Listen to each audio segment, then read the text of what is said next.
Nicodemus here. On today's episode, I want to go over a question that your client asked you regarding one of the videos that we just made. So his question was, what's the best tool to snap out of the death thought or the fear thought? Yeah, we made a video, one of the previous videos we made talking about fear thought, death thoughts, all thoughts of fear, ultimately death thoughts. And I get this question a lot. So let's take it through that something that all of us go through, whatever it is, like an event or a person where we get whether you want to call it triggered, you feel a reaction, we feel shut down, we feel, you know, maybe disconnected or it's like you're not in the present moment, you're very hazy, something like that. We all experience something like that. So, when that happens, ultimately, there's a lot of different techniques and things we can do in practice, and it really comes down to practices, things we do on a daily basis, just like exercising. We're really learning to exercise a new muscle, whether it's the muscles calling in the Holy Spirit, the muscles, seeing our fear thoughts, changing our mind, any maybe some, techniques, with the body. Remember that in the Course, he says that the way back to sanity is through the body. So, there are techniques that work, things like breath work, things like exercise and yoga, move the energy. If you feel really angry, maybe you know, uh, go underwater and yell or hit some pillows out, move the energy through the body. That's always useful. It's one of the reasons I do a lot of practices, exercise, yoga, things like, maybe cold plunging or saunas, breath work, even breath work. I can't tell you how many times I've worked with people where I'll just have them do breath work for, y 20 breaths, and they'll go, I feel so, different. I feel so shifted. My whole being feels different than it did right before I started doing it." So those techniques are great. I'd like to read you something from the Course. I actually sent this person who asked me that question. You know who you are. And it says, this is from our chapter 5, section 7, paragraph 6. This takes us through a process, really almost like a miracle process that we could all practice. And the first thing to understand is that nothing outside of us is causing that reaction in us.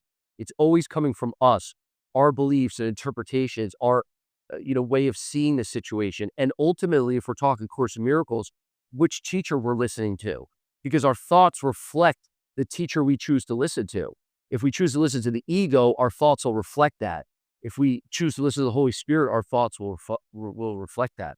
So it says in chapter 5, section 7, paragraph 6, it says, decision cannot be difficult.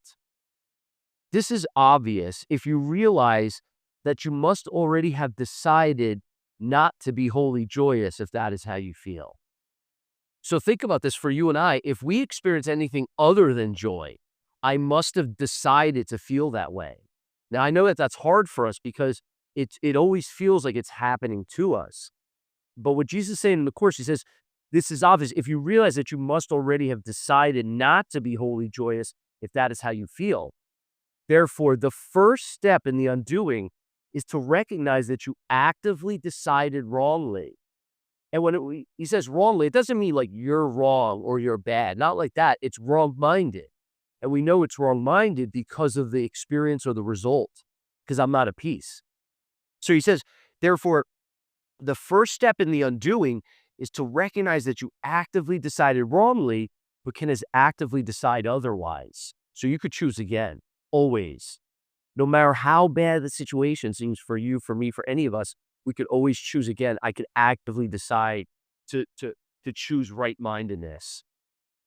It says, be very firm with yourself in this and keep yourself fully aware that the undoing process, which does not come from you, is nevertheless within you because God placed it there. So the undoing does not come from us. Our job is just to have a little bit of willingness to see it different. Like, I want to see this person or the situation differently. And I'll say this, for you, I've said it for myself, for everyone, for all of us. If we knew how to do it, we would have, like if we knew how to choose another way, and not to say that if we knew what the other way was, we would choose it, but we get so lost in the ego's curriculum, in the ego's voice, just shows you that we actually need a power force that is the teacher, is the healer, that is the corrector. Now, our job is important though, because our job is to have the willingness to give these thoughts over. So it says, be very firm with yourself about the undoing process. It's within you because God placed it there. Your part, you and I, is merely to return your thinking to the point at which the error was made and give it over to the atonement, the Holy Spirit, the healing, the atonement, the at-one-ment, to give it the whole healing process of all of us, to give it over to the atonement in peace. I don't want this. I want peace. I'm going to give it over to show me what peace looks like. You see, that does something to us because number one, we're in a situation where we're surrendering. And in that surrendering process, a new way of seeing can dawn on our minds. So it goes on, it says, say this to yourself as sincerely as you can, remembering that the Holy Spirit will respond fully to your slightest invitation. And this is what we could say to ourselves. I must have decided wrongly because I'm not at peace. How do I know? Because I feel it. So I must have decided wrong-mindedly. I must have decided wrongly because I'm not at peace. I made the decision myself, but I can also decide otherwise. I want to decide otherwise because I want to be at peace. I do not feel guilty because the Holy Spirit will undo all the consequences of my wrong decision if I will let Him. I choose to let Him by allowing Him to decide for God for me. So think about what's happening when we do that. What are we doing? We're surrendering to a power greater than ourselves. Actually, that we find ourselves in these reactions and these death thoughts of fear. And my wife is a breath worker. She would call it in breath work and rebirth breathing. They would call it the death urge that we have in us. Is that all these thoughts of fear, the Course calls it attraction to fear, attraction to death.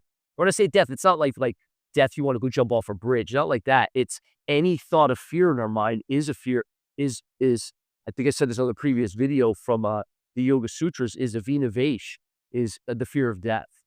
So that's not like I'm just afraid to die. That's, oh my gosh, how am I going to pay my bill this month? I'm afraid.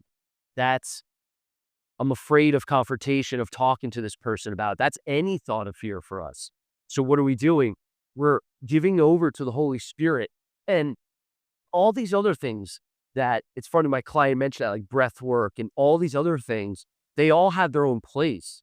And you might have your own for you, tools and practices and things that you use that work for you. Keep doing them. And ultimately, it's between us and the Holy Spirit, between us and God, and saying, here's the wrong-mindedness. I'm going to give that all over to you. All I want is peace. I don't know what it looks like because clearly I chose wrong-minded. I'm willing to choose again because I want to be at peace. And I'll tell you this, in my experience, if you ever, no matter how crazy of a situation you find yourself in, if you go through this process, you will start to discover a deeper peace. It's almost, there's a feeling of God has your back. And really, fear is impossible. We actually start to begin slowly at first, and then it builds where we transcend fear altogether. So the next time you feel even a tinge of fear or something really big, anger, frustration, fear, guilt, shame, all these things that are of the ego's doctrine, the ego's thought system, see if you could stop and take yourself through this process and see what the result of it is in your experience. And you start to awaken to a greater peace, a greater joy, and a greater freedom.